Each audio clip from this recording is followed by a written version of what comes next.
Natalia's mom told her not to talk to strangers on the internet, but we're glad that she didn't listen. We're the certified Nunas, your sisters in the love of Asian entertainment. Hi, I'm Amanda. I'm Jessie. I'm Natalia. And I'm Sky. So typically, I know that you're used to hearing Natalia's voice being the lead on our episodes quite often. Natalia is having internet issues, even more so this week, which is fine. Last week we were like, she's haunted. This week it's definitely a demon possessed. So like we've gone like we're in like poltergeist area right now. So the problem with it is that it is a brand new modem. I reset it. I tried my best. But you probably won't hear very much of me today. Yeah, we're having like issues. My apologies in advance. Natalia's like a little bit behind, and it takes a little while for the internet to catch up with her when she actually starts talking. So if like it sounds a little disjointed and like she's talking about something maybe 10 seconds ago, that's because that's all she's hearing it for the first time. So yeah, you will be hearing from her. It's just we're kind of trying to work around what we got going on today. This is true to form. This is like talking to your family on Zoom. Not everyone's gonna be perfect, but you know. And usually with that, someone usually doesn't even know how to mute or something. That's true. She could be sitting here coughing the entire time, or like, you know, blowing her nose. I do know how to mute. There is that. It's like that meme that's been going around comparing like Zoom conference calls to a seance. It's like, Natalia, are you with us? We can't hear you. We can't. Are you here? I mean, she's really got it because she was like, So we're talking about Bae Doo Na today. Why? Not why about Bae Doo Na.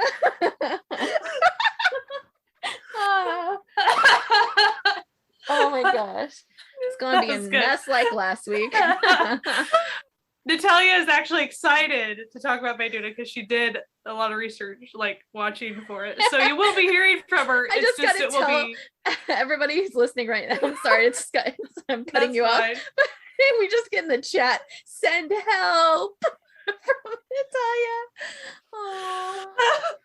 We're laugh crying. I mean, that's what we should just have Natalia just type everything. Yes. We should get one of those robot voices to like read all of her stuff. Like they have on TikTok. It's like she goes, I could do that, LOL. So funny. Anyways, so we are going to talk about Bae Doo Na because she's amazing, and everyone should talk about Bae Doo Na. When we decided to do Bae Doo Na, I was like, oh, this will be easy because she's in everything. And then I went to look at what I'd watched, and like two things, like that one episode of Persona and Jupiter Ascending. And I was like, how have I not watched her in more? I've watched her in more now, but like at that point, I was very surprised. Yeah, you definitely like feel like you've watched a ton of her work, even when you haven't. Oh my gosh, who's going to be on chat?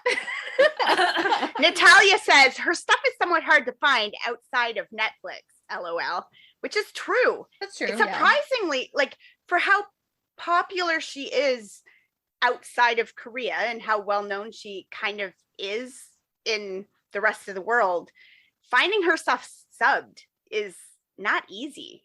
So even on Vicky and Cocoon stuff, like, I expected a little bit more of her filmography to be there. I'm not saying, oh, all these movies, of course, because that's not what they typically offer, but I was expecting a couple more shows, even ones that she wasn't like lead on, just something.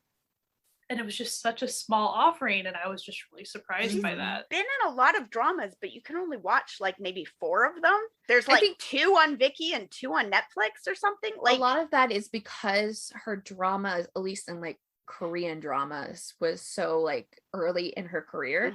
So we were talking about like pre 2014. So like those dramas just in general, not just her, is like just harder to find subs. True. Yeah. And they're not some of those older ones that, you know, you hear people talk about a lot either. So they wouldn't kind of stay in rotation. So I guess we'll move on to talking about Bae Doo Na's background to set you up with who Bae Doo Na is. And if you don't know who she is, you probably actually do. You've probably seen her around. Yeah. Especially like recently. Yeah. You know, even if you don't watch Kingdom, you've seen Kingdom things. Also, if you A haven't even stranger. watched Korean dramas, like there's a good chance that like most of your family members know who she is. Yeah, like Mhm. if you were to ask the typical American on the street, like, do you know of like any Korean actresses? And if you just showed a picture, they'd be like, I've seen her around. Like, she's Yeah. been around. I know her from something. So Bae Doo Na didn't actually start out her career as an actress. She actually was in school. She was in university where she was like scouted to be a model, but she does have some background in like kind of the acting world because her mother was a theater actress. And I had read some articles and watched some clips of her, and she was talking about how when she was growing up watching her mother on stage and working with like all the other theater actresses and actors, she had determined that performing and being an actor was something that she couldn't do because she thought it was like for like better people, like more talented people. So she just never thought of that as like an attainable thing. But in university, she got scouted for modeling, which then kind of careened into an acting career. And that's when she kind of decided that maybe like acting was her thing and like maybe she could do it. So her first series, her official debut into acting was on the TV series School, which was then followed up by her first film debut in The Ring Virus, which is it's labeled as a remake of Ringu, the Japanese version of The Ring, but technically it's not a remake because The Ring Virus actually is adapted from the novel, not the original movie, but they're basically the same. There's like a few little plot changes, but different. Spoiler alert, the character she plays is the ghost, the main girl that you see coming out of the well. So, you know, that's her like debut into the film world. In 2000, Bong Joon-ho cast her in a movie called Barking Dogs Never Bite, which is the movie that she's quoted in saying that it made her decide to become an actress, and not just an actress, a good actress, and changed her whole life. And Bong Joon-ho stated that she got the role because she was willing to go on screen without makeup. She said in another thing I read, like that she was quoted as saying she thinks she gets more opportunities and she gets to do more things because she's not stuck on how she looks or how she gets portrayed, and that she, you know, she thinks she gets to do more because she doesn't believe she's traditionally beautiful. So she gets to do more interesting roles because people don't just hire her to be the arm candy, which is definitely weird when, you know, she got started as a model, that she has the perception of herself as not traditionally beautiful when that's how she got picked up. Yeah. People apparently thought she was like good looking enough to like be like, hey, random university student, you want a model? Which sounds like the start to like some kind of sketchy scam, but clearly it wasn't in her situation. So street scouting sometimes happens, but yeah, it can be weird. I think it's more interesting or like weird for us because we kind of grew up with the horror stories of that kind of scouting, like for like especially Western, not that it like doesn't happen, because I remember very clearly like David Boreanaz was like scouted off the street like walking his dog, so it's like a thing that happens here, but I think it's mostly kind of like now tied into like really bad people doing bad things, so it's not like those sketchy like mall ones and stuff. Yeah, like you know, like you just kind of hear horror stories, and there are like pretty big cases that involve people who were like pretend to be, you know, a modeling scout or acting scout, and then they are not good. So it's a little bit different for us.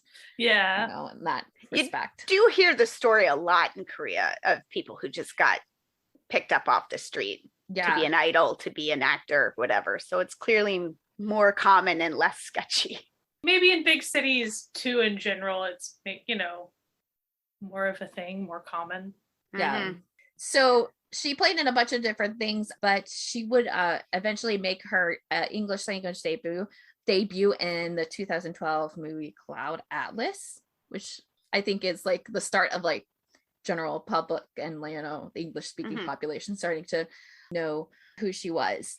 In 2014, she accepted the role of young Nam in A Girl at My Door. She actually ended up taking on the role without pay because the movie portrays a lesbian relationship, and at that time it still is, it's very contentious there. The LGBT rights are like, it's still a battle like everywhere, but like especially at that time, so they couldn't get funding for most of the things, and so she agreed to not be paid for the role because she felt so strongly with the role and with the role being portrayed on screen.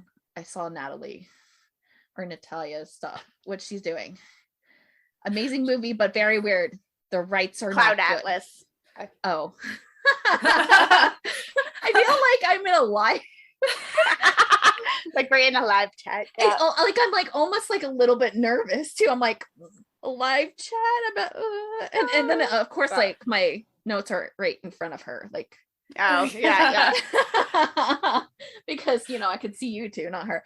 Anyways, it's a interesting movie, very hard to watch. There's a lot of like really big issues in it, and the movie actually was kind of pretty well received, and she actually won Best Actress at the Asian Film Awards for her performance in the movie. It also premiered at Cannes, so it had a lot of like international. I heard it got audience. A standing ovation at Cannes. Yeah, for like 3 minutes. People like crying and cheering. It's crazy.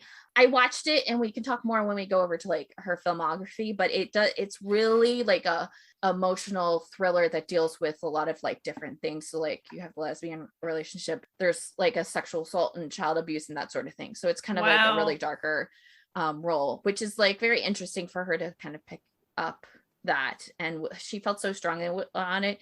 There was an interview that she was talking about it, and it was the same one that she was talking about how like she agreed to not get paid for it, but she also accepted the role like 3 hours after reading the script. In 2015, she actually ended up joining the cast of Sense8, which is a US TV series that is on Netflix right now. It's a sci-fi thriller story drama that's really popular, to the point it's like one of those like really popular shows where it got canceled and the fans brought it back for the final season type like popularity. She's definitely a actress who doesn't just live in Korea and stuff, and it's like something that she herself didn't even try to do. It just kind of like these opportunities fell in her lap, which is very indicative of her as a person, because she kind of just like got the opportunities and she's like, well, I guess I have to like master English now, or like there are like other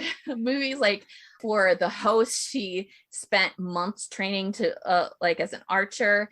For the what was the movie, she learned ping pong for As One. Yes, but she also learned how to play it left-handed because it's based on a true character, right? And the character was left-handed, so she purposely like trained left-handed instead of like just a normal training. And I think one of the things that you see is that she repeatedly works with the same like directors, right? Like she's worked with Bong Joon-ho more than once. She's worked with the Wachowski sisters like more than once, because clearly there's something about her work ethic, about her style, about her personality. People want to continue working with her, right? They create roles for her. They create opportunities for her to be there. Yeah. Because she does a good job. Yeah, absolutely. I think it's just like crazy, like just some of the stuff when I was like researching her, just she's one of those people that just like is good at everything, and you want to hate her, but you can't. Like you really can't. Like she literally there was like a period of time where she was kind of not doing as much acting. So she was like, I'm gonna be a photographer, and then like published 3 photography books and is known for her photography. And it's just like that. I mean, like her character in Sense8, she didn't get the role because she knew any sort of like actual martial arts or anything like that. She actually trained for it.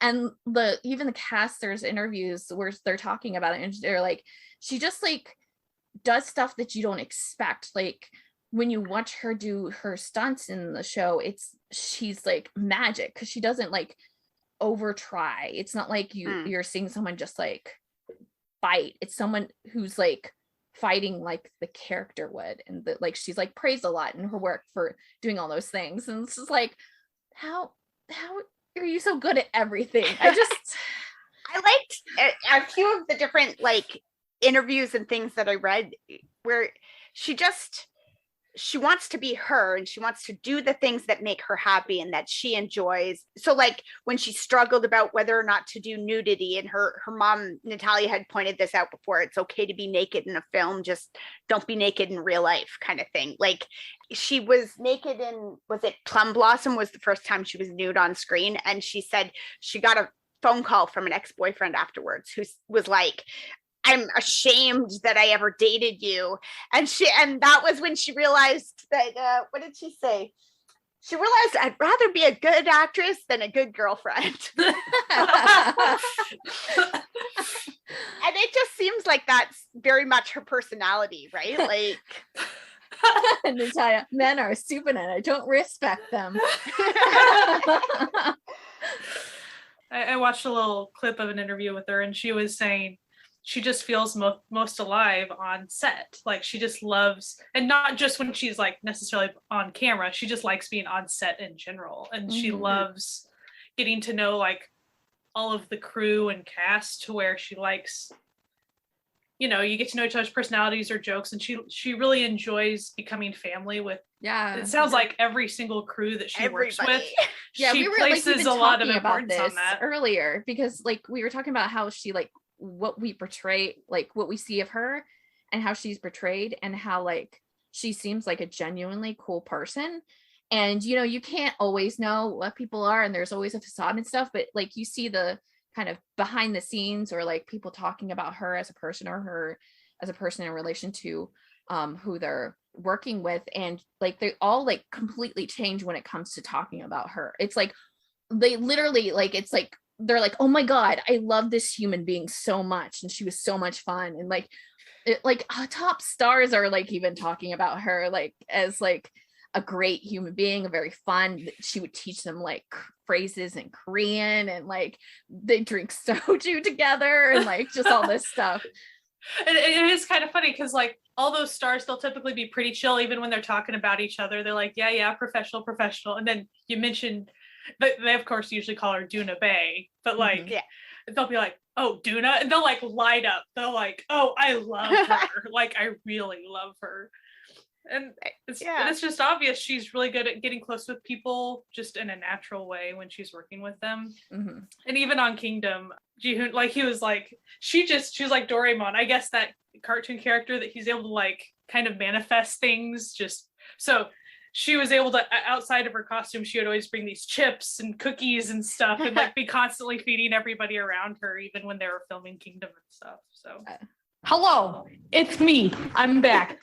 I was watching just a little like Yoo Suk has like this little like quiz show that he does, and he had her on it, and she had actually reached out to like his production team because she wanted to be on it so bad. And the reason that she wanted to be on it was because she had seen Gong Yoo on it, and they've become friends because they're filming The Sea of Tranquility together.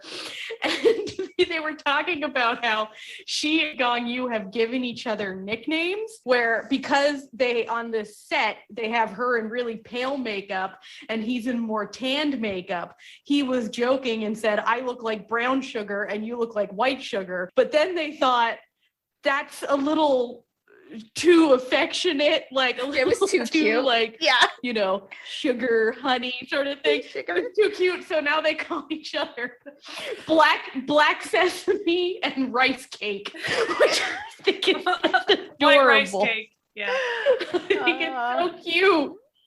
Yeah, the white rice cake, black sesame. Okay, I'll be back again soon. In that interview too, like when she was just at the beginning of that quiz game talking about it, how she said she was so nervous to go on, but Gong Yoo was like, it's fine, they're cool, it's chill, everybody gets questions wrong, don't worry about it, you know. And how she said she stayed up late to like watch Gong Yoo on the show live because they were friends, and it was like, oh, that's so cute. Like she's just so cute. Yeah, it's just kind of like one of those people that are just like naturally good with people and kind of like naturally like become friends with everybody, or like almost like focus their energy to include everybody and also make the tension in the room like really great. There's a clip from, I think it's Vogue, where it's like a get ready with me kind of interview, kind of what they do. I don't remember what event she was going to. It might have been like a fashion event. I think it was a Louis Vuitton. Yeah, because she's like, her nickname is like Louis Vuitton or something like in Korea. That's like her thing. That's like they're known for or known of. But just in that interview alone, you can kind of really see what type of person she is. Like she's in a way like we could like say she is kind of like that manic pixie dream girl type aesthetic, like if you were like trying to pin her as like a book character. But she's like, she would do things where she would just like all of a sudden just twirl for no reason, or like she would be like, this is it, and she didn't care about that they were in the middle of like doing her makeup. She didn't care how she looked and what stage she was at this like getting ready. And then she was also, they were, you know, asking her questions about like how she gets ready, and she was like, well, maybe with champagne. And then they hand her champagne and she's like, yeah.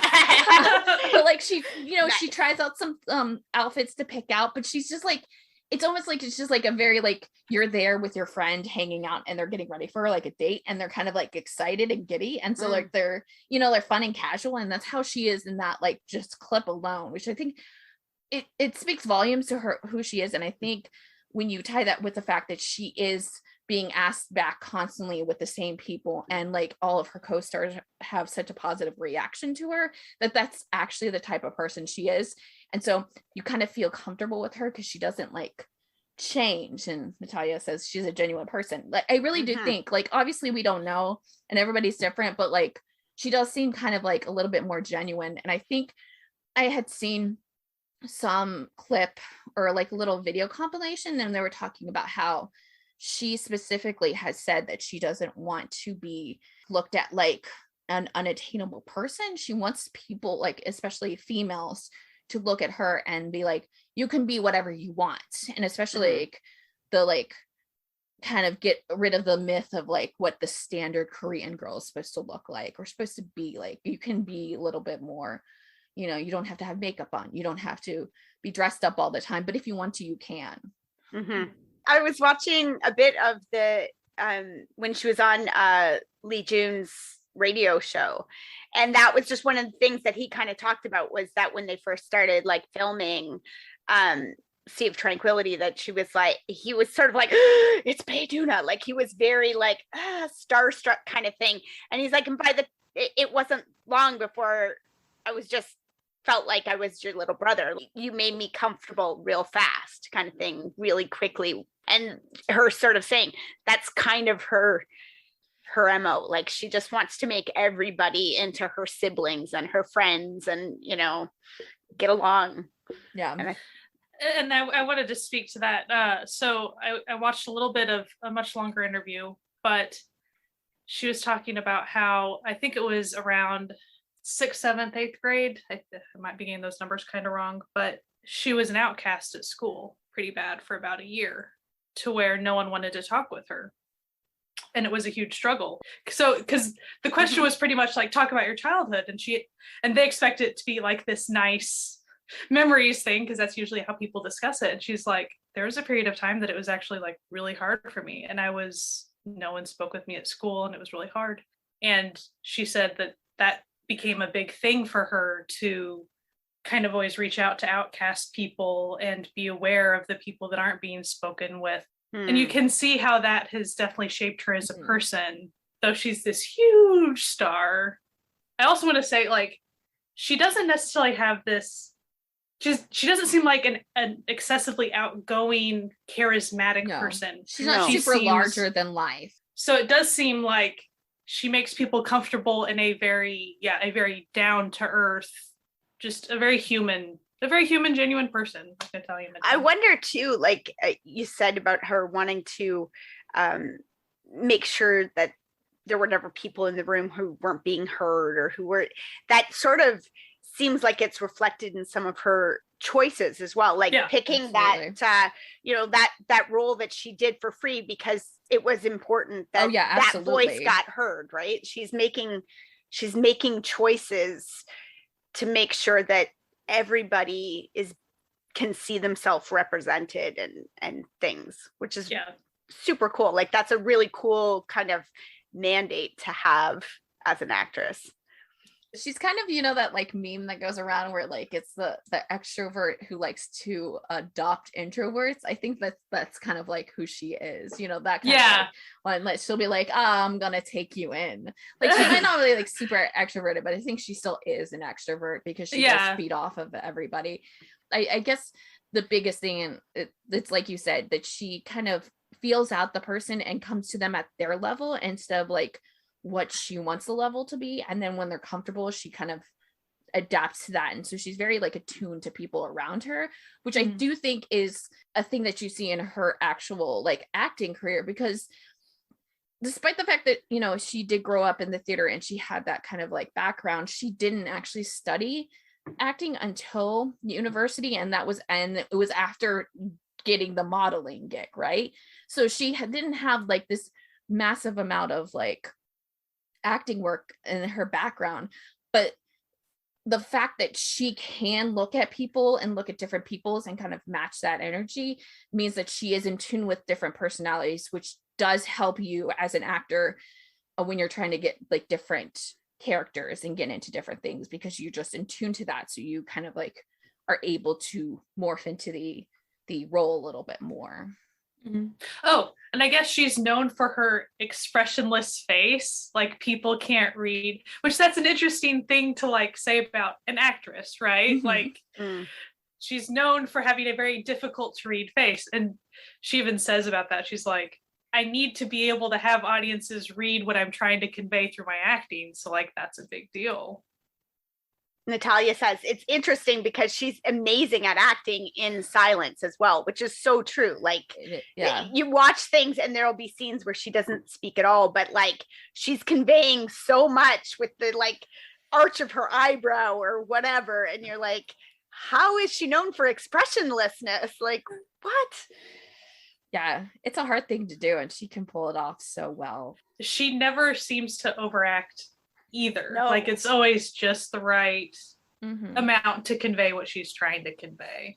And Natalia, do you want to say anything else before we get into the filmography or anything, like next section? Hello. Yes, I'm back. I just think that she's like absolutely phenomenal at everything. She's the sort of person that like, she's one of God's little favorites. Those people that you meet that are just good at everything, but they're not like annoying about it. Like you want to hate them because they're so talented, but you can't because they're also just real nice and, genuine. She seems like that sort of person. And also I really enjoy the fact that she seems to take roles that, outside of any sort of business sort of aspect to it. Like it's not like, oh, I'm gonna take this role because I'll make a lot of money from it, or I'll jumpstart my career and like this is a good role for my career. She takes roles that she thinks are interesting, and so every single thing that you watch her in is good because she has picked roles not because of any sort of monetary or career progression purposes, but because she thinks that it's an interesting role, which is why I try not to be too excited about projects. I'm pretty excited about Sea of Tranquility. Just Oh, I've been ready for that like since the beginning of last year. It looks too scary for me, but I'm still watching it. It's like as soon as you see that her name's attached to it, you're like, oh, this is gonna be good. Like this is gonna be a good one. So yeah. It'd be great if we could get a release date on that Netflix, Please. Just saying Netflix. They've been producing it for so long. Like I'm pretty sure Eugene started acting in it when he got out of the military. That's how long it's been. Right. Well, I think it was originally originally slated for last year. Yeah. And It then was last year. now it says this year, but everything just says this year. It doesn't have any kind of, it'll probably be like, maybe it'll be there like this year's like Bridgerton, the like Christmas release or whatever, where they just drop the whole thing on one day. I'm kind of hoping, because the day that we're recording this is Friday. Tomorrow, Saturday, Netflix is doing that big online event where it's like a big like 3-hour or whatever thing where they're going to be talking to a bunch of Netflix stars, and the cast, or most of the cast, I think it's at least Bae Doo Na, Gong Yoo, and Lee Jun, are all going to be in a segment talking, like doing like a fan thing. So I'm kind of hoping that this is like the reason that they're waiting, was like kind of to put it into this thing, because also My Name, which is coming up very soon, that has been like a thing like since at least the beginning of this year as something, and it took so long for it to come out. So I'm kind of thinking that maybe like a lot of the big Netflix produced stuff is now just kind of being put at the end. Squid Game is also in that, but like Squid Game specifically was put onto Netflix as part of their Halloween grouping. So like I don't really want to like say that that's a reason, but it's probably a little bit of a reason. But I kind of feel like maybe it's just like everything that's like the most impactful is going to be out at the end. Hopefully. I just really want to see it so badly. So if we have any more information about Sea of Tranquility, you can go check out our blog post and it'll be there. Maybe we'll like our internet powers, our podcast powers work, and as soon as we stop recording, there will be news. Netflix will be like, here it is, and we'll be like, what? Just as a little interjection about Netflix, most of her easy to find stuff is on Netflix, so it seems like the people over there green lighting things at Netflix might have a little bit of a crush on her, just like we do. So well, and as we've noticed, keep it up, Netflix. We want to see more. As we've noticed before, like it does seem like Netflix kind of picks their favorite actors and actresses and kind of follows their body of work a little bit. Yeah, so absolutely. If they got a Song Kang thing going on right now, it's kind of almost got that like old Hollywood, like where you're like tied to a specific studio, even though you're not. Yeah, and that would be a bad thing. But I do think, what is the one drama that's coming out? This is a side note, but like there's a drama that's coming out. It was like Crown Clown person, Vincenzo person attached to it, and then like some of the actors, and I was like, that's 100% going on Netflix this year. Like, mark my words. Like, you can just kind of tell. You're like, you can kind of cast a Netflix show at this point based on who has already been on Netflix. Yeah. So I guess now we're going to talk about Bae Doo Na's filmography a little bit. Quite often, like when people ask like what her first thing was, she usually kind of goes for the ring virus thing, is what she usually kind of says in interviews, right? And school is also something she mentions, but it seems like the ring virus is the first time she was acting, according to her. Have you seen that one, Jessie? Or I have. You have? Yeah. I personally, assumed if anyone had, it was you. Like the Japanese better, and even there's a US remake as well, and I think the US remake is pretty solid as well. It's a little bit quieter, and not the scares aren't as great, and it's pretty close to Ringu, so there's not much of a difference. So if you like, because it's so hard to find, it's not like the end of the world if you're not seeing it. You're not like missing when the other ones are easier. Like the other ones are like on a ton of streaming services, especially like right now. Like I can think of like 3 or 4 off the top of my head that like have them, and they're widely like produced on DVD and stuff like that. It was fine, like, but it wasn't enough of a difference or enough of a feeling for it to like make me care. Fine. No, we don't pirate. We're good girls. We never pirate. That is very scary. What? Silent Natalia is always here. She's watching. And it's true. She's watching because of her crappy internet, she's got her camera turned off, but we all have our cameras turned on. So she could be doing anything. We have no idea. It would what actually she's be doing over there. Funny to see what she's doing, but like I think your internet would explode. So Angel's Kiss was in 98. And then 2000, Barking Dogs Never Bite. That one we had mentioned earlier, and that seems to be her first interaction with Bong Joon-ho, right? It's also her first, I would say probably her first like role that was like pretty popular, because that movie got really popular in Korea. Like it was pretty well known when it came out. And as we mentioned, the no makeup thing, that was an aspect of her character. It just fits her. Like you're like, that's something she could do. When you hear it described, it kind of sounds like there might have been other actresses before her that got offered she definitely the role, wasn't the first one. and they all were like, no, what do you mean? Makeup? What? And she was like, all right, sure, cool. Whatever. One thing I do want to mention about the no makeup thing, whenever she got in costume and hair and makeup for the first time for Kingdom, of course she was wearing makeup and stuff, but she looked so different to herself. This is just proving it's not that she doesn't care about her appearance. She does care about her appearance, because she's like, she didn't recognize herself whenever she saw how she was going to look for Kingdom. She's like, I'm sure the audience is going to be a little surprised, because she just wasn't used to seeing herself like that. She's like, it took about an hour for me to get used to how I looked.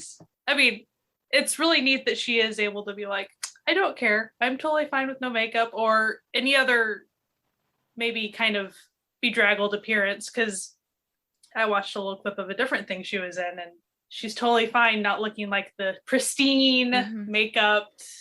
And I think that is a big thing within, I mean, any actress, like that's a choice to be willing to be like that. It is. In the entertainment industry, being willing to just sort of not look your best is kind of a bizarrely brave choice to make, especially like, in South Korea, where, the aesthetics are deemed incredibly important. So kudos to her for going for, doing that as well. She's so cool. She's so cool. Okay. She is one of those cool people that, like, you almost don't feel cool enough to watch her stuff sometimes. Yeah. Like, I'm watching her. She's so cool. Like, am I allowed to be watching this? It's like, she's never, on a personal level, she's not like, I'm too cool for you. And that's what it is. Like, she's able to pull off being this, like, really neat person, but entirely approachable as well, which is great. She did a lot in 2000. Yeah. There's a lot there. There's like 8 titles, and they're not all movies. There's like TV series, and geez, she was busy. Yeah, I think it's just like right out the gate. Like she was just like, I'm gonna work. Now a person of interest, and everybody goes like, okay. She's like, sure, might as well. But like, well can. Like an example of one that we wish was available, or I wish was available, would be Love Story, Miss Hip Hop, and Mr. Rock. Right? Like, I'm like, yes, I want to watch it. Cruise Ship of Love. I want there to be a Korean love boat series so bad that like that would be fantastic. Yeah, she was busy. And I also watched a little interview with her talking about like why she keeps so busy. Like she doesn't typically take a lot of breaks. She talked about how she knows how, the public can kind of fall out of love with an actress definitely as you get older. Or you can run out of work because you can only work when they call you, right? So you could always run out of work. So as an actor, you have to just take what you can get. So she feels like anytime that she's given all these opportunities, she needs to keep going because time passes so quickly and she doesn't know if all of a sudden all of her opportunities will go away. So that's why she's just always working. We've lost Jessie now too, because the mower is going where she is now. So Natalia said they're the silent horror twins now. I'm haunting me and Sky. I am so sorry. Listen, I'm going to interject once again. Cursed episode alert. we are all trying our best, and what I love about this is that all of these technical issues, all of them are outside of any of our control, which makes them sort of frustrating. But 2, I feel like Bae Doo Na would find a real humor in this situation of us struggling so hard trying to do an episode about She definitely this. would. She would like find this hilarious. Like if She's you were like on laughing an right interview now. with us, like Because we know she's listening. she'd be like, Hi, "This Bae. is great." Hey, Bae. We're your biggest fans. we love you. She just kept working a lot. And so in 2001, she did a film, Take Care of My Cat, which I think that was a pretty popular one as well. Yeah, you see that one mentioned a lot. And a TV series. And so then in 2002, 2 films. So the Sympathy for Mr. Vengeance and then Saving My Hubby. I saw a little clip of Saving My Hubby. Sympathy for Mr. Vengeance is often mentioned as the movie that gained her sort of a lot of attention, like that got her people talking about her a lot and stuff. The clip I saw of Saving My Hubby was she's a mom and she has her baby on her back and she's running through the streets. Like, I think she's trying to find her husband or something, but I mean, obviously based on the title. Mm. That's not the thing you see in the clip though. It felt a little bit like a comedy. For instance, she would stumble upon a guy trying to hit on a very, very young girl. And so in order to make the dude stop, she started throwing things at that guy. Well, that guy starts chasing her. So she's running around with her baby on her back, which half the time I'm like, I really hope that's not a real kid most of the time because the way the head's bouncing. So she keeps fighting this guy for a while. And as she's doing that, throwing tomatoes at him, she accidentally hits this extremely powerful gangster guy. So then that sends all of his minions after her as she's running around with the baby on her back. And they're like, do you know what you just did? Of course, she didn't even see what she did because she was worried about bad dude number 1 that she was dealing with, not all the minions. Anyway, they chase her up to a rooftop and then she ends up falling into a dumpster, baby side down in the it was a moment. It's one of those like action comedies, but like they're not actually supposed to be action. So like that's like the entire slapstick comedy out of it. It's just like all the action scenes are just out of whack and crazy. Yeah. And the whole time it's just like kind of horrifying, but she was doing a good job. Like in 2003, it looks like she did 2 films and 2 TV series, which like that's a lot of work. Like she was really cranking it out. I can't remember how long it actually was, but I remember when I read about Country Princess, I thought like it sounded like a weekender. Like I don't think it was, but like just the description, I was like, she can't possibly have done a weekender and 2 movies and another like there's no way. She's not a robot. Like, come on. And then in 2005, it looks like she had a Japanese film, a US short film, and then The Host film, and then a TV series, 6 Love Stories. The Japanese film is actually up on YouTube with subs. I watched it there. The quality is not great. It's Linda, Linda, Linda. It's a really cute little movie. It's a little slow, but it's fun to watch. I mean, very Josie and the Pussycats kind of a, schoolgirls have a band kind of, she plays the Korean exchange student who can't sing, who gets like, basically this band needs a singer and they're like, the next person to walk around the corner, and it's a dude and they're like, not him, and then it's her and they're like, hey, how about you want to be our singer? And she has no friends and she wants to have friends, so she's like, sure. And then she goes to like a karaoke place and like rents out the karaoke place for a whole afternoon and just keeps singing the same song over and over again until she can sing. But it's super cute. So, and the song is so catchy. So catchy. Like, it also is a movie that got her like pretty popular in Japan for it. So like she kind of got a little bit of a following because of that movie. It's a little weird, but it's fun. It was a fun one. So would you like to tell us about The Host, Jesse? I would. Natalia would. I would like to tell you about The Host. The like terror twins. Yeah, terror twins. Let me like set the scene for people who have not seen The Host.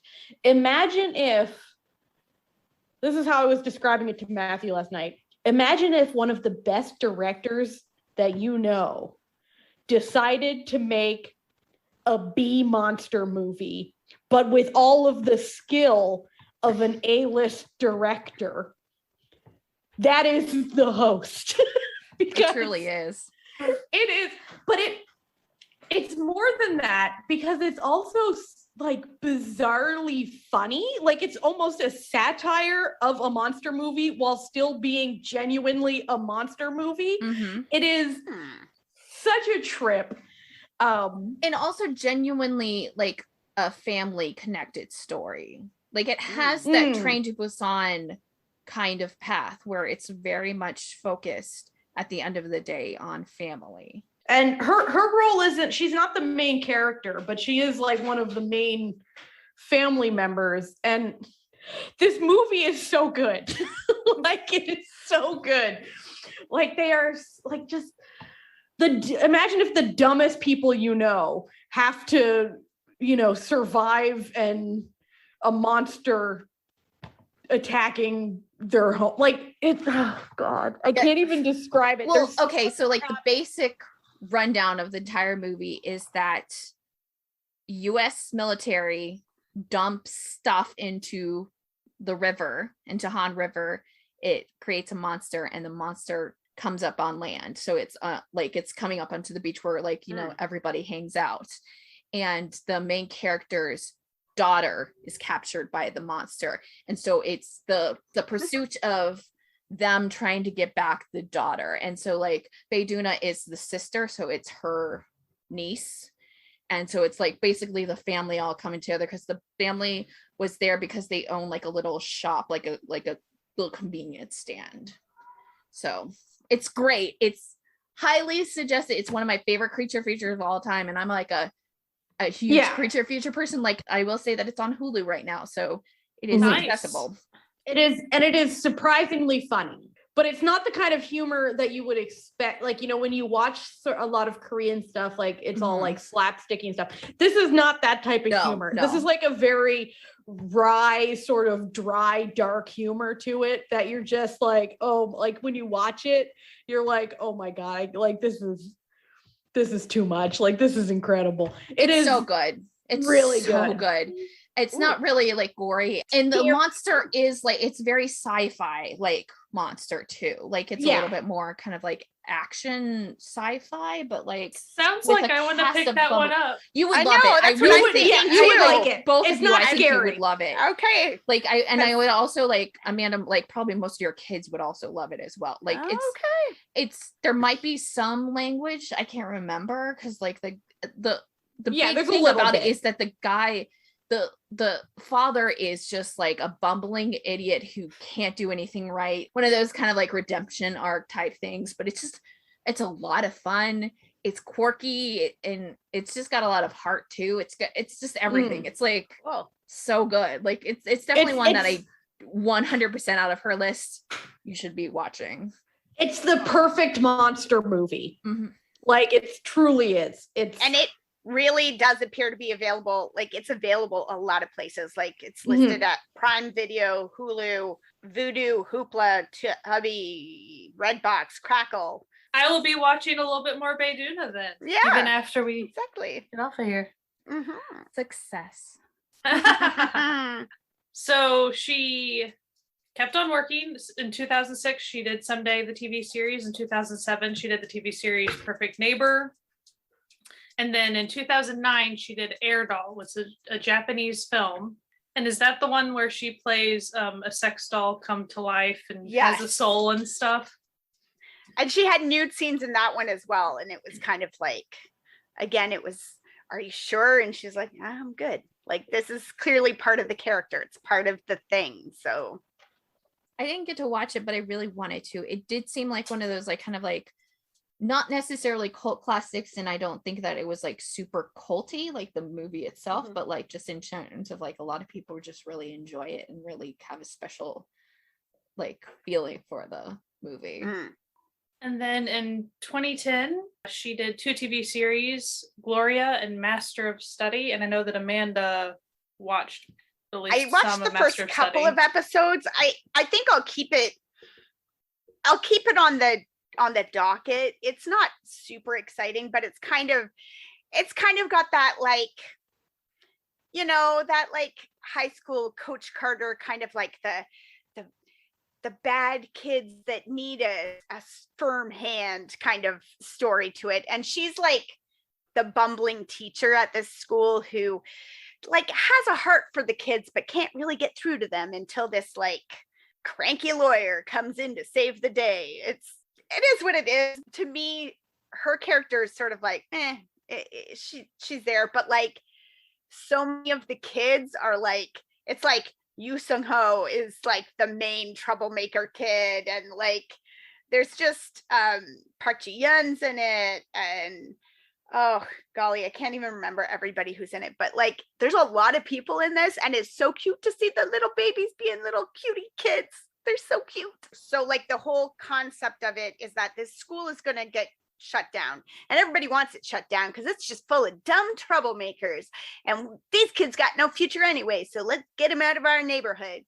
And he's a lawyer who has stepped on too many toes and pissed off too many people, so he can't work, he can't like, and he gets offered this job. We want you to be the lawyer who goes in and does all the paperwork to shut down this school and get it sold.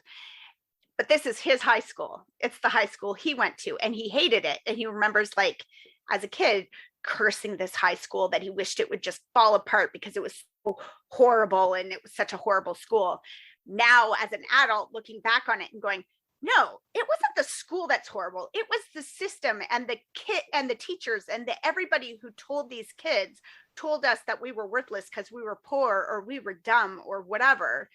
And instead of taking this school down, I want to bring the school up, and I want to teach these kids that they can have a purpose in life and they can do stuff. So his whole thing is like, we won't put the school up if we can get, I think it's 5 is the number. If we can get 5 of the seniors like accepted into this prestigious university for next year, and then the school won't close and we'll be able to, you know, whatever. So he has to get 5 kids, talk 5 of these troublemakers. And the 5 kids are like all people you'll recognize. If you go check it out, you'll be like, oh, I know her from, I think the girl from Radiant Office. And there's one of the actresses is an idol who, you know, was in Imitation.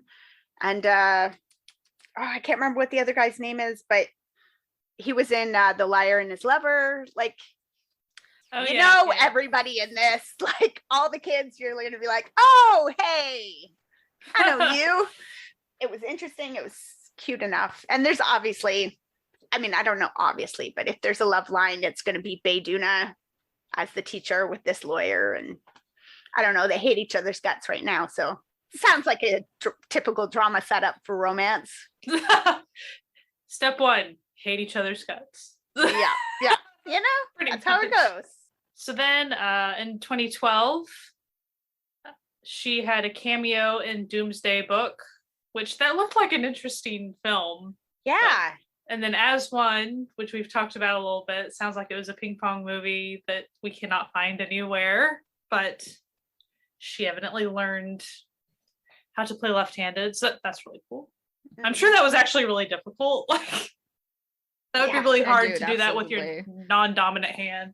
And then Cloud Atlas. It sounds like that Natalia has some stuff to say about Cloud Atlas. Yes, I have seen Cloud Atlas. It was a couple years ago that I saw it, but it's a very weird movie. I need to like preface this by saying it is a very strange movie, but it's a really good movie. It has a lot of, you know, people in it that you will recognize, like Tom Hanks is in it, and Halle Berry's in it, and Hugh Grant, and Susan Sarandon. Like literally star-studded cast, and it takes place over like, I think it's like 6 different time periods that start in like the 1800s and go all the way to like 23 something. So it's like starts in the past, ends in the future. And it's one of those ones where it's like all these different storylines that like all sort of intertwine mystically sort of situation. It's a very weird movie. It's very good. She's excellent in it because she's excellent in everything. So yeah, I don't know what else to say about it. Like, if you can find it. Is this the movie where she's like multiple characters? Yes. Yeah. Yes. And as far as everyone plays like multiple people.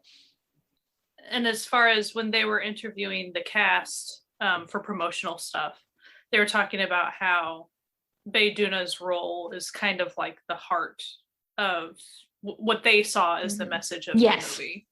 The movie is really it's so weird.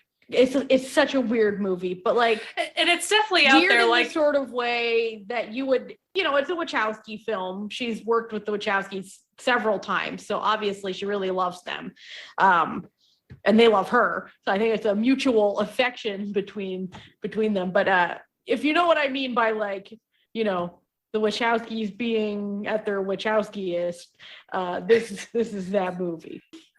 Did just look it up, and it is currently, you can stream it anywhere for a price, but also Tubi has it, which it will be free with ads, and then the Roku channel, like, as long as you have a Roku player, you'll be able to watch it with ads. Oh, nice. It seems pretty accessible, even if you have to like pay the $10 to rent it. Yeah, I think I saw that it was like $3 or $4 over on Amazon Video or whatever too. But like, that's nice that it's for free some places. I didn't see that. Just as a side, this is just like a special like interjection that has nothing to do. Well, it has something to do with Bae Doo Na, but it's not Bae Doo Na. There is a website called justwatch.com. I just got into it. It is so great and so helpful. And of course, I didn't do my research on any of these episodes or on this episode to like pre-look at things, but essentially it's like a search engine type place, like Letterboxd or My Drama List, where you can also like have a profile and add what you've watched or currently watching or watch list. But the added bonus for the website is that you can type in what you want and it will show you where it is streaming and where it is streaming, and like if it's like ads or if it's paid, what is it paid. And you can also switch to international too. And I was looking up, I think it was As One, but it might have been something else. And I was looking it up and like, nobody has it. I went to Just Watch and it said, looks like nobody has it right now. And it has a feature where you can, I think it was Just Watch, they put it as a want to watch or whatever.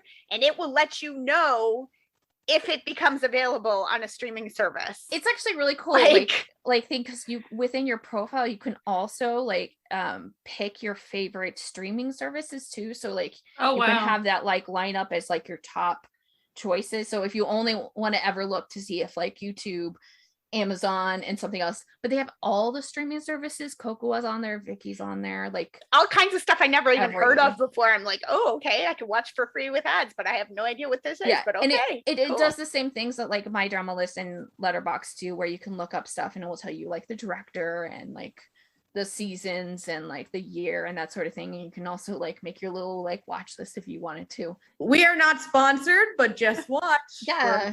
Screw you, MDL. You want to get into like Asian entertainment? Sorry for this little like commercial in the middle of it, but I was like, this is just such a great like service that I forgot to say something. Actually, don't apologize for the commercial, because all of those people looking to sponsor some podcasts out there, look how good and organically we can work your product into we're available. Because we know you stuck around to the middle of Bae Doo Na's filmography in order to listen for it. Who wouldn't, honestly? Come on. Yeah. Come on. Bae Doo Na. Yeah. It is Bae Doo Na. You better stick around. There must be there's someone out there who's just like happened upon this one episode. They've never heard of our podcast before, but they really love Bae Doo Na, and they happen to work for one of these companies, and they're like, oh shit, what a perfect advertising opportunity with these great ladies who just they're high quality audio. Yeah, doing the most in the editing. It's normally much better than this. So then in 2014, Bae Doo Na did A Girl at My Door, and we already talked about that a little bit, but would you like to discuss that a little bit more, Natalia? I would, because I watched it just last night, because I did too.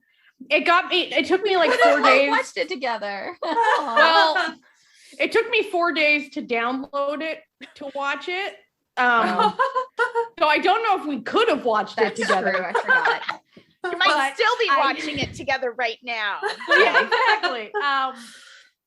It is an incredibly hard to watch movie. Absolutely. Because it does deal with child abuse and, sexual child abuse and maybe murder. It's never actually like confirmed. It's left open-ended. Yeah. It also has a nice dose of homophobia. So it is incredibly hard to watch, but it is an incredibly good movie.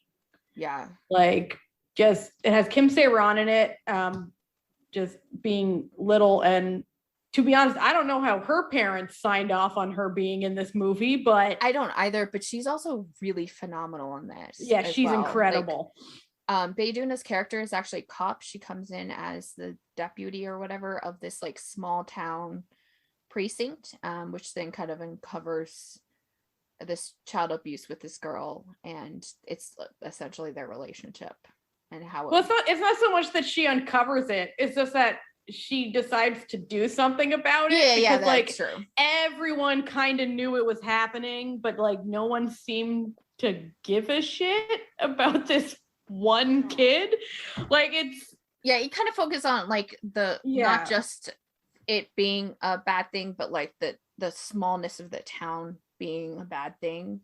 The cops are bad because they're not doing anything, but like when you see the cops, they're actually not the villains of the story. So it's not like, it's just they're incompetent, but you can tell that they care at some level. They just turn a blind eye to things.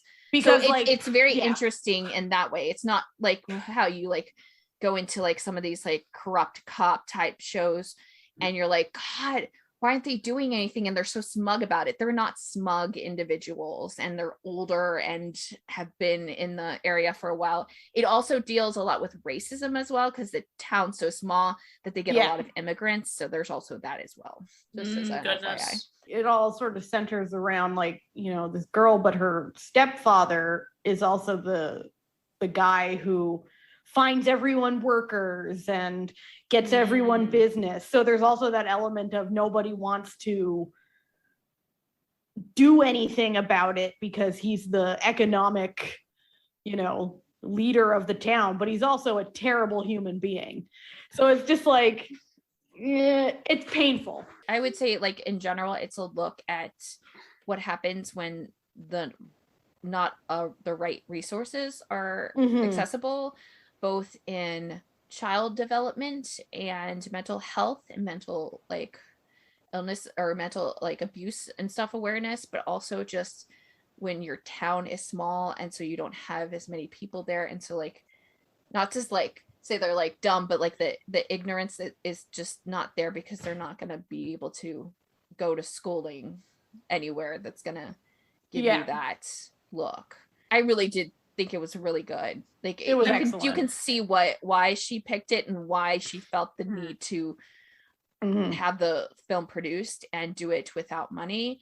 It's shocking, let's just say that, in a lot of ways, but it is one of like, you can see why it got a standing ovation. And like how we talked about with Bae Doo Na, how she's very silent actress and how she's good at that. This movie I think is like a really good portrayal of that.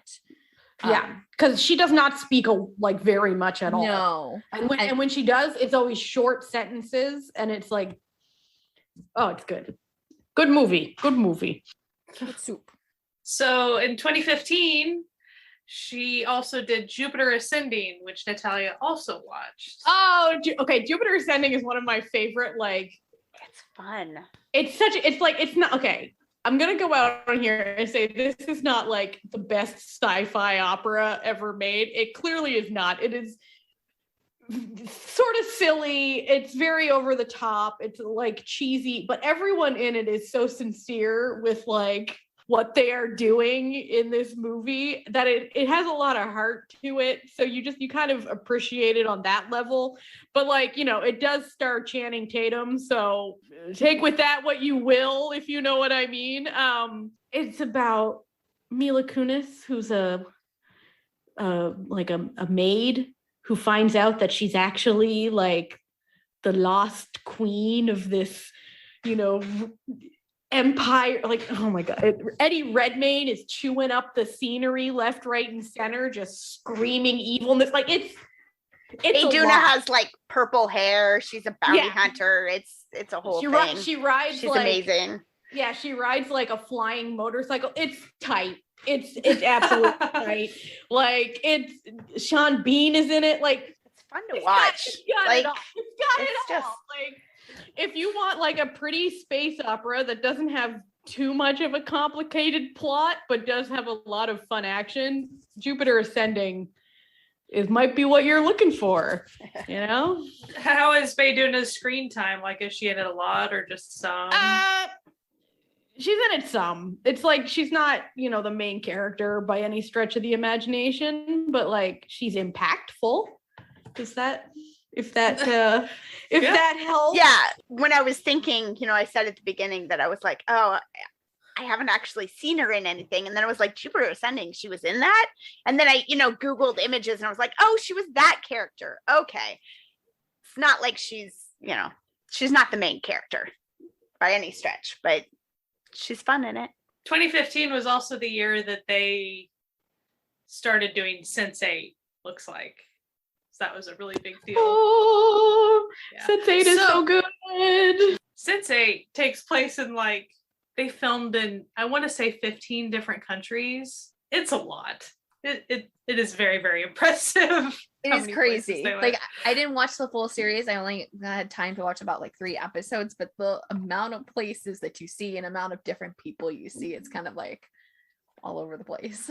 It's mind-boggling, actually. Yeah. It is one of the most ambitious television shows I have ever seen. And it was like real ahead of its time in so many ways. Mm-hmm. Like obviously it was written and directed by 2 trans women, so there's a lot about trans rights and gay rights, and it's got it all. Like it has all sorts of different cultures. It's got stuff about like sex. It's got everything. And it's a sci-fi sort of situation. Like it's got it all. It's got it all. I don't know what to say. Like if you haven't watched it yet, it's on Netflix. Go watch it, man. It's so good. Yeah, that was the main thing that I spent my time watching for this podcast episode was Sense8. I binged the heck out of Sense8 the past few days. And yeah, it's pretty brilliant. I will say Sense8 is not for everybody. There's sexual content. There is violence. There's sometimes blood. For some people, that's all a turn off. There's a fair bit of cursing. There's a lot of F-bombs. So for people who are looking for a clean quote unquote clean, or maybe kid appropriate sci-fi show, this is not that one. child appropriate. Do not be watching it with your 10-year-old. You should. I'm not watching this with my kids for No. Saturday night movie time. No, this is I might watch it with my fair. husband, but I'm not watching it with the kids. You get, as long as you're cool with there's a lot of sexual content. Yeah, you got to be ready for that. Listen, there's some titties, okay? There's some titties. There You're is- gonna- There are There's- sex toys that flop and Yeah. To me, there's orgies. I mean, you just got to be ready for that stuff. it's got a lot of stuff going on, To where but I'm not saying it I is would an be comfortable with my incredibly husband good sitting show. there. You just have to be ready for that stuff to be there.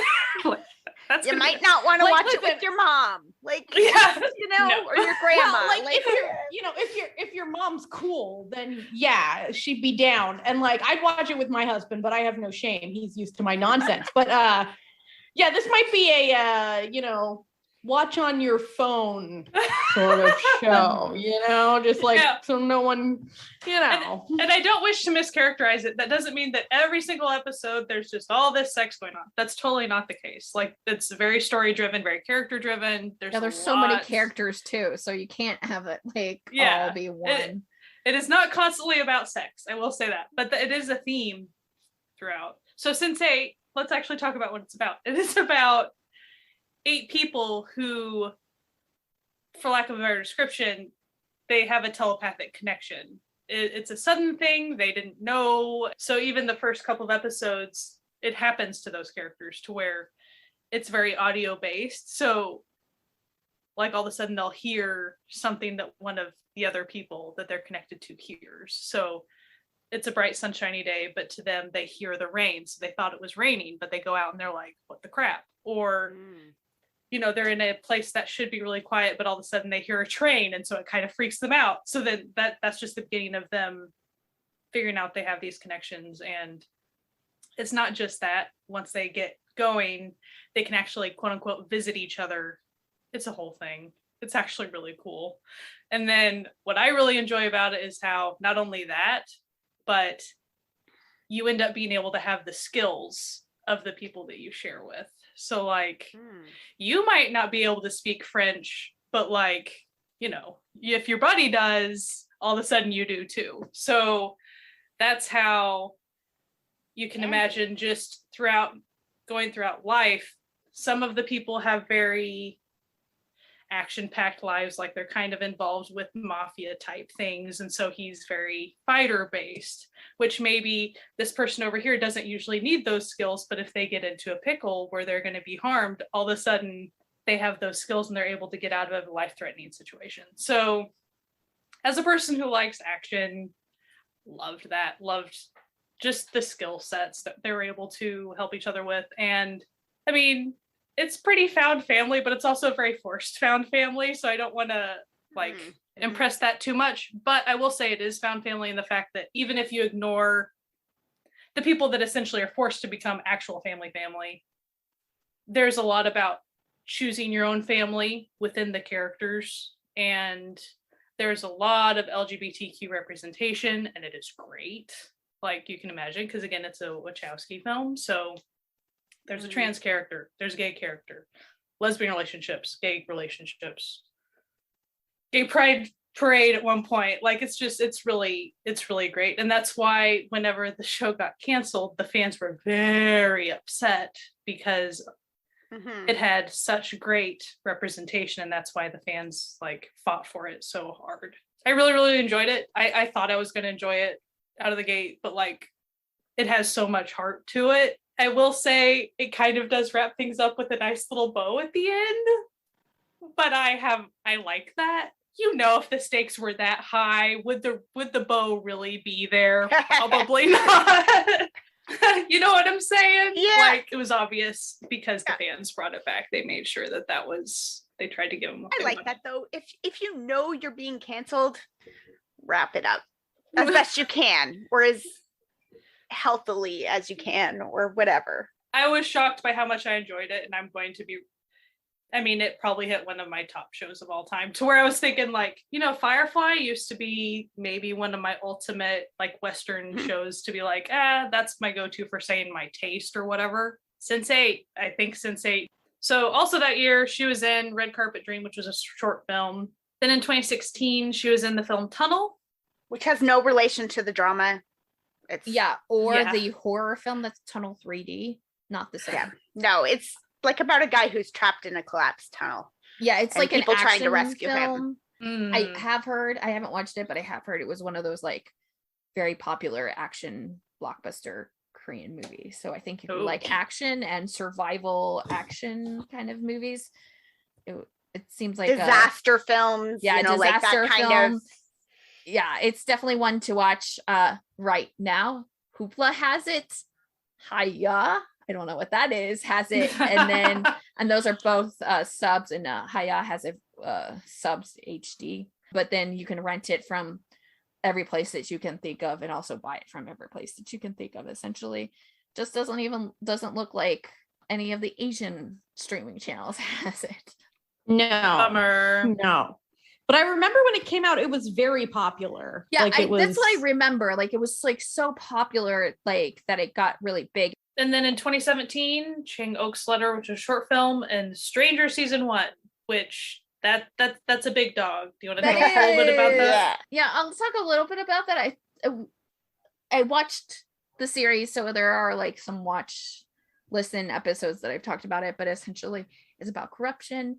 Bae Doo Na's character is a police officer, and she meets and joins up with a prosecutor who then go on to kind of form a committee to figure out what's going on with this like corruption case and like a murder and all that stuff. So it's like a crime thriller, but it's more about the corruption and more about the investigation, kind of more in like a legal sense than like a investigation sense, even though they do investigate, but it's kind of more of like seeing lawyers investigate as opposed to cops investigate, if that's kind of like the thing. It's one of the favorites of everybody. It's also called Secret Forest or Forest of Secrets. It's a solid drama. Like I would definitely suggest anyone watching it. It's on Netflix. So she's a lot of fun in it too. It's like kind of like almost a Bae Doo Na, like herself character. Like, because she literally is the character who the main lead is. They don't really address it, but he's like maybe on the spectrum. She kind of matches him really well and like comes to his level because he does weird things. Like he's kind of one of those weird characters that their pathways are weird, or I shouldn't say weird. They're just different. And the way that he does things is different. He's very like much like he's just going to solve this thing that's happening, and nobody can believe that he's that type of prosecutor. The way you talked about like her character being able to match the level of that character and stuff, that does sound very Bae Doo Na. Like I had never really thought about that before. It really like she kind of actually in the like series itself, she kind of almost ends up being the person to get him out of his shell and befriend him, because I think like his behaviors are always pushing people away. Natalia says she's a bit of a social translator, which is exactly her position in this, which is also a really great thing. It's not really a spoiler, but if you kind of were wondering, it's not a romantic relationship, which is the perfect thing that they could have done with the series, is that she just got like kind of almost the love of a sister, and kind of she kind of plays kind of a sister to him and his kind of tendencies, and she just like believes him and respects him when other people don't, because they don't like that he's not socially like them. And also she's capable in and of herself as well, right? She's definitely a capable cop, and well, and it's nice as far as like it's not just him being the capable one and then her being just the social translator. It's nice that she's able to also be solving things and doing and that series also has a bit of a found family, especially when you get into like their committee that they form. The group of people kind of become this found family because they're all different people. Like they're in different areas of the legal system, so it's kind of like a mishmash of like different people. So Stranger season 1 was in 2017, and then season 2 was way over in 2020, so there was a little bit of a gap there, but everyone was really happy when it came back. In 2018, the Drug King film, I know that Natalia gave that a glance at least. Listen, I gave it a college try. I'm gonna be honest. It's on Netflix. While it's filmed beautifully, it's on Netflix and it's filmed beautifully and the cast was incredible, it just wasn't for me. You know what I mean? Like sometimes or it might be for me when I'm in a, having a different vibe, and like, because it, also I was trying to watch it like, sort of on this country internet. So watching a movie where every 10 minutes it buffers for 2 minutes, it's a struggle already. Okay. It's already a bit much. And when you're just not feeling it, it's even more of a bit much, but it's beautifully filmed and she looks gorgeous in it and is so she did show up, because I had chatted a little bit with Natalia, and but she was like, she hasn't showed up yet. She's sort of like in the later half of it. Okay. But I couldn't get into it, and I was like, you know what, I would much rather watch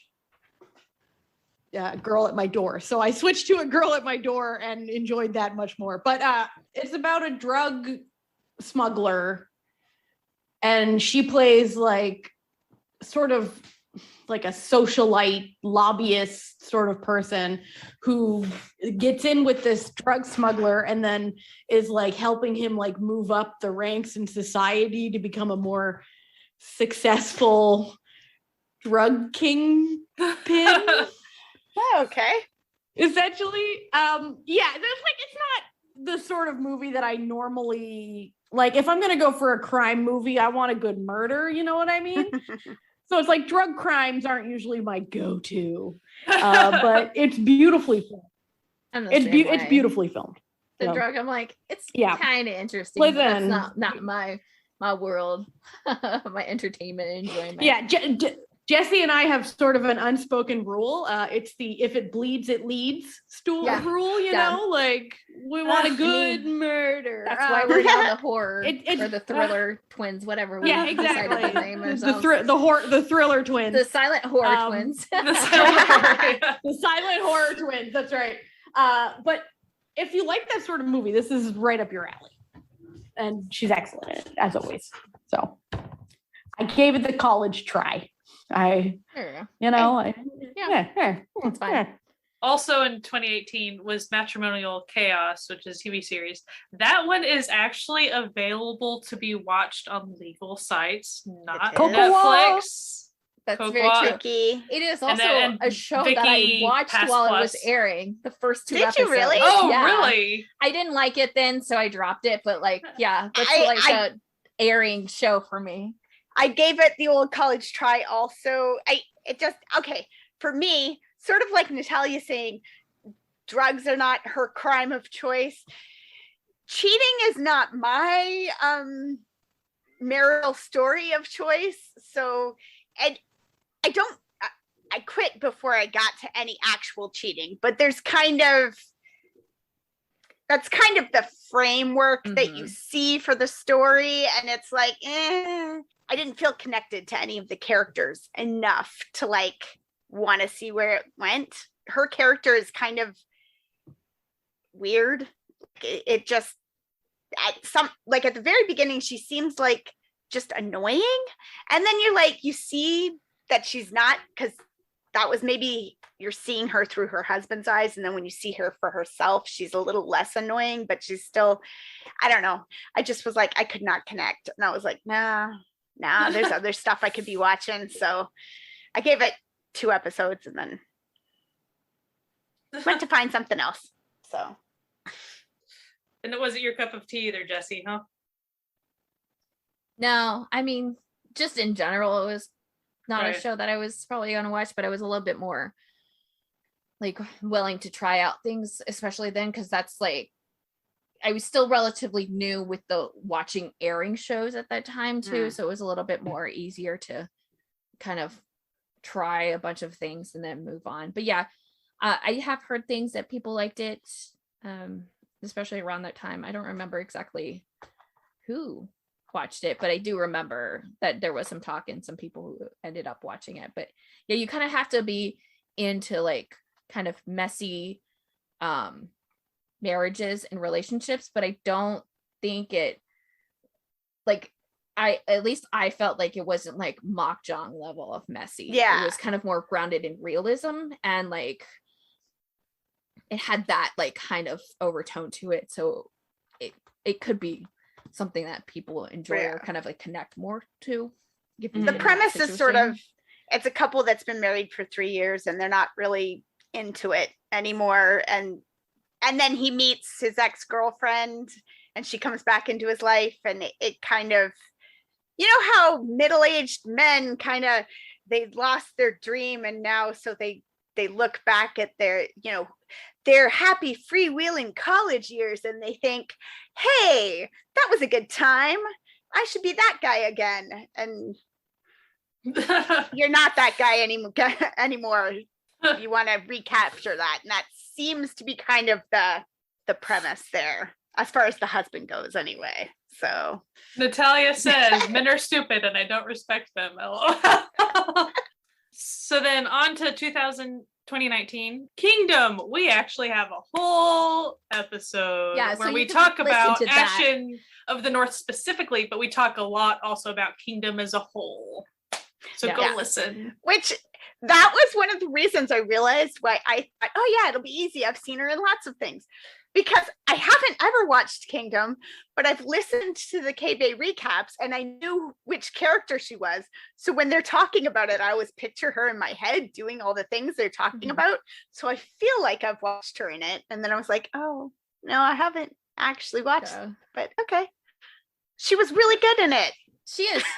I will say one of the things that I saw, like she was talking about horror movies are not her thing, like at all. She even said that like if she watches a horror movie, like she's out for a week. It's really not her thing. Bae. So everybody was like, why do you want to do a horror film in it? She's like, it's a lot different when you're like, you know, acting, because you kind of stop and you're the person who put on the makeup and stuff like that. So it's not really like it's hard to be scared of the zombies when you're it's hard to be scared of the zombies when you're at craft services with them, you know what I mean? And you know, like the script tells me when they're gonna yell, like run at me, like I already know. And like I'll hang out with this guy like and drink some soju afterwards. Yeah. It's fun to go look at some of the behind the scenes stuff of Kingdom, and we won't get totally into Kingdom, but what's something to note about Kingdom was the tone that Bae Doo Na chose to use for her character, like speaking and the type of speaking, because since it's a historical and it's set back then, and so the way a lot of the other characters speak is very refined because they're in the palace, so they talk a certain way. Well, her character is not from the palace, and so being a physician, a lower class physician type character, she pretty much came up with a fresh way for her character to speak, essentially, and the tone for her character to use. And some people, like the netizens, like had some stuff to say about that, but like her co-stars said her take on it was actually really good, and it was a new, fresh way of doing that. Yeah, it was also a thing because she, like, since she hadn't done it at all, it was a way for her to do that as well. And she kind of was like, you know what, there a lot of people are like, everybody's gonna like either love or hate it, so it's like whatever, if you're in that camp, you're in that camp. It's not like I don't have multiple other series and shows and stuff to like watch. And only Saguk though? I think so, right? Like it's not, it was it's pretty cool too, like for her to have done that many things and none of them were Saguk, is kind of neat. Especially since she did a lot of no makeup stuff, because like Saguks, like that's more of the no makeup stuff. But yeah, Natalia says netizens always have shit to say, so that is true. They do. 'Tis indeed. And we typically just like to ignore them. So yes, go listen to our Kingdom Ashen of the North episode. We talk a lot about it. But yes, she's brilliant in it. Like I think for me, that was the first thing I had watched her in. Honestly, aside from like knowing that she existed, I do think Kingdom was the first thing that I actually saw her in. And then Persona. So Persona is another episode that we've done. We didn't like, okay, we definitely planned to do Bae Doo Na because we did Kingdom. We were like, hey, we need to do an actor deep dive again. That's how we figured out this one. But we didn't do it based on having also done an episode on Persona. So that was kind of I even forgot completely that she was in it and that we had done an episode on it. So she doesn't have a main role in Persona. She has her named role. And also Persona is, first off, if you haven't listened to the episode, you go listen to the episode, but it is basically a series of 4 short art films starring IU. So it's like, it's a different sort of vibe, you know what I mean? Much. Like it's a different thing. It makes total sense that Bae Doo Na would be like involved in that type of like an artsy short film project, because she gravitates towards some of that type of work. She's very good in it. And when you talk about the eye acting and stuff, like, I mean, most of this short film is just her and IU playing tennis and looking at each other across the net, like across the court, her smirking at her like just these little looks that she does. And you're like, it's a lot. She's telling a lot. So yeah, go listen to our Persona episode. So now we're up to 2020. So we are in the pandemic times. Yay! Mm. She had a film, I Am Here, a French film. So it was a French film, French main actor, French director, but filmed in Korea. The UJ Suck game show that we were talking about, she was filming or had just filmed that at the time. So there's a lot of the interview questions are on that specific movie. The radio show she did with Lee June. Yeah, Lee June. That was to promote I Am Here as well. So there's you can find a lot of promotion for that one, like on YouTube and stuff, a lot of interviews and things around that. It looks like an interesting movie. Yeah. And she even set it up as essentially there's a French chef guy and he had a friend like online, a Korean friend online, and he decided to go visit her. And she was supposed to go pick him up at the airport or whatever. And she wasn't there. And then of course everyone's like, well, then what happens? And she's like, you have to watch the movie. But then she did end up saying like the character ends up like sleeping on the streets and things, like trying to wait on her or find her, and then eventually like slowly somehow finds her. So, but she wasn't going to tell more than that. But it did sound like really interesting. It did. So also in 2020, as far as what came out, because you can imagine the production time on Kingdom season 2 that came out in 2020, and then Stranger season 2 came out. So she was busy promoting a lot of things even during the panorama. And as far as what's coming up, let's talk about what we know. So the Sea of Tranquility or the Silent Sea. Well, it'll be interesting to see like what Netflix names it. Like, do you think it's going to be Sea of Tranquility? Almost positive it's the Silent Sea. Okay. At least that's what I maybe the Sea of Tranquility thing was like the literal translation once upon a time. Yeah, I'm like so excited for this. I think like even Alive I talked about this like last year and it didn't happen. I'm like, come on. Every time I see a picture of it or hear a description, what I keep getting in my head is The Abyss, that movie which I love. So I'm like, I don't want to go into it expecting it to be that, because I know it's not going to be that. It's not like a Korean remake of that or anything, but I just have that perspective of like that idea of like people under the sea and stuff. And I don't know. It sounds exciting. So as far as who's in it, Bae Doo Na and Gong Yoo and Lee Jun. That's quite the cast. And yeah, as we mentioned before, like when Bae Doo Na's name shows up on something like that, it's like, oh, I'm paying even more attention to it. And when it's Bae Doo Na and Gong Yoo and Lee Jun, well, I don't know what you expect me to do, except for not watch it. You know what I mean? Like, the way I'm not going down with that. And then also there's a film called Broker. I also want to just like quickly step back because I was looking at Silent Sea because I wanted to see see what I could see. So the director for the series, he is actually a screenwriter of the movie The Sea of Tranquility, which MDL has as the Korean adaptation is the Silent Sea TV series. Oh. So there you go. We do like our space themed things around here. Whenever they pop up, it's like, gotta give it a shot. Give me space, you say thriller horror, and I'm there. Like it's not a... It's literally it's selling. It's like it's already sold. Like we're here for it. Yeah, like I mean, like honestly, we would like you told me the actors, and like of course I'm gonna watch it. Like duh. And then you're like, well, this too, and I was like, you didn't have to go this far. Like you didn't actually. And then you put it in space. Yeah. Then like okay, just keep on going, and I'm like, I mean, it's nice. I appreciate it, but like, calm down.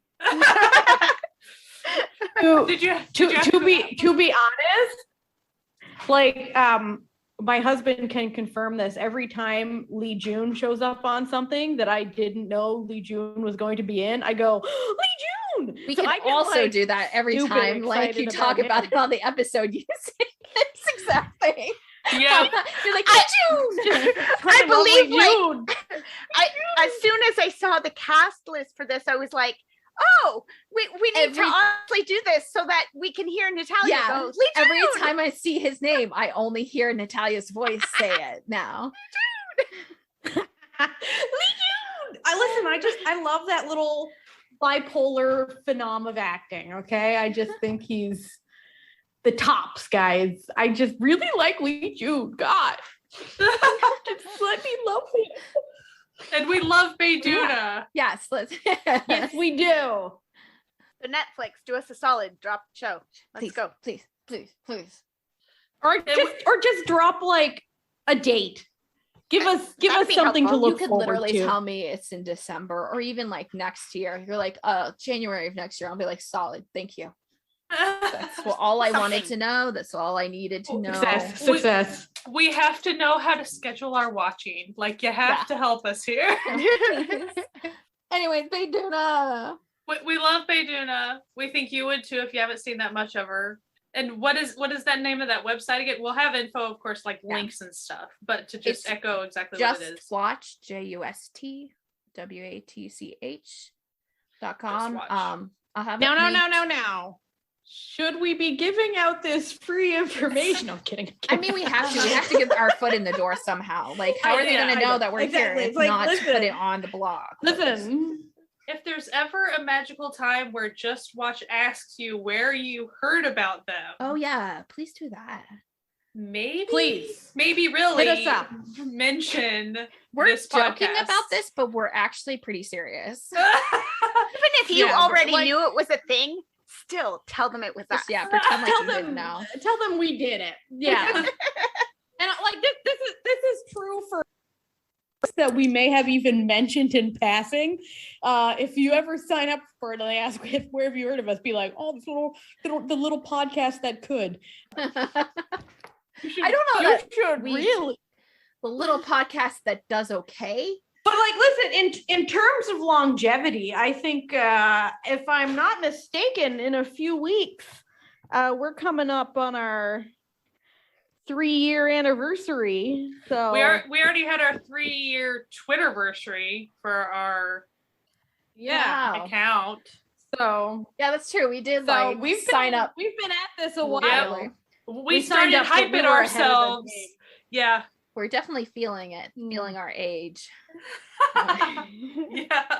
Especially you add in the panorama into that. Oh boy. Oh my gosh. Yeah. We've been doing this for 300 years. Already, your podcast age should probably be like a dog or cat year, but then you put in the panorama and ding dong and then that's like, and like, to be honest, we have only 20 missed a couple weeks.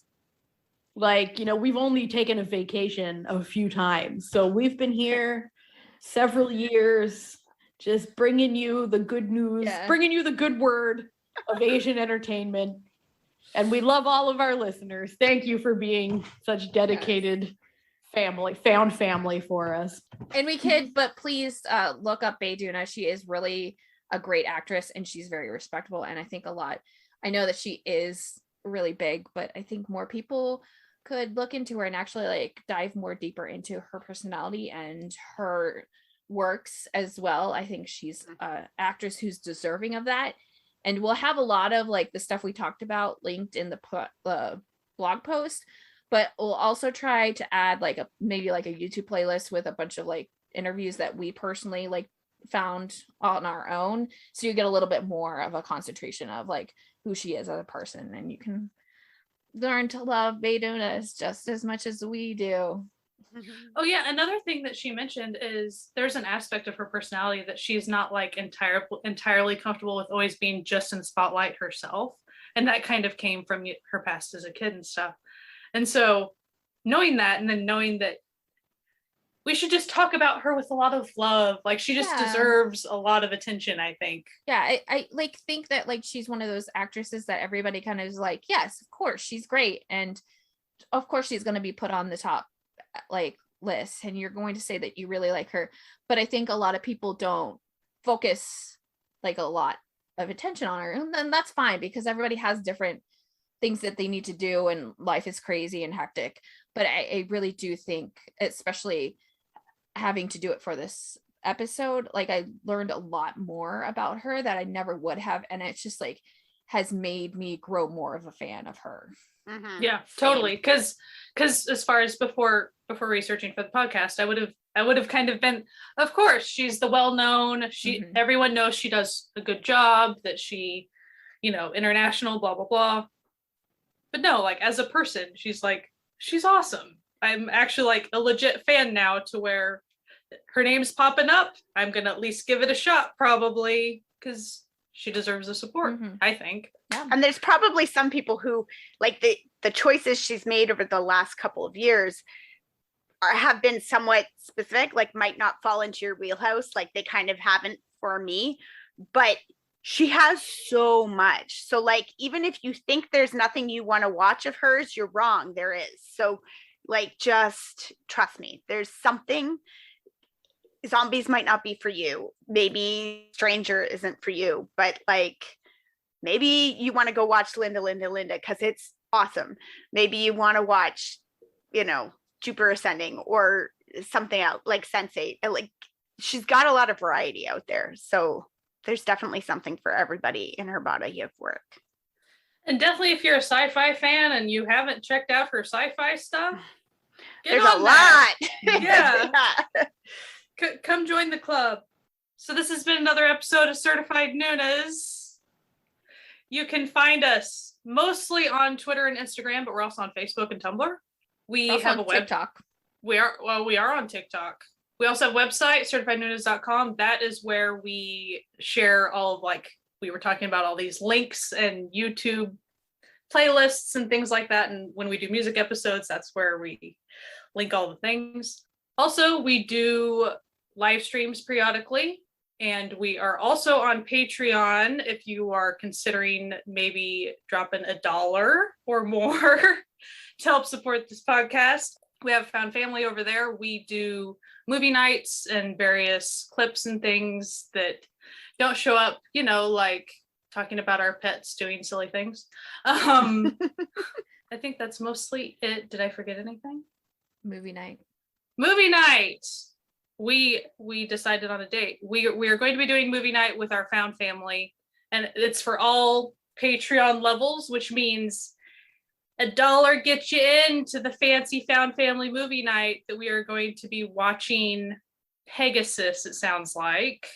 I think so, yeah. We hosted over on a site called Scener, and so if you come be a part of that, you can get the links and all that through our Patreon. It'll be a good time. It always is. Yeah. Hope to see you there. And we'll be having our anniversary episode coming up soon. If there is actually anything that you might want to want to hear on that. Yeah. Although maybe chances are there will like be a live stream as well. So a live stream, or maybe like potentially we'll like do something. Yeah, we can. Yeah. Oh yeah. We also have a Discord. We have a little community over there. It's so funny. You can't see this, but like Natalia's just in the chat. She's like, movie night, Discord, plug the Discord. Discord can seem like a really foreign place if you haven't like gotten into it. Let me just assure you, it's really not that hard. After you sign up and just get onto our little server thing, it's very simple. It's just little different places you can chat. That's really all it is. We just talk about the variety of things here and there. So yeah, and we're not like super good at Discord by any means, but like feel free to, if you are worried about like Discord and just in general, I have anxiety, so I understand it. Just trying something new, and it's like we'll like try to help you with anything. So just feel like you can come to our Discord and feel comfortable that we're gonna help you out.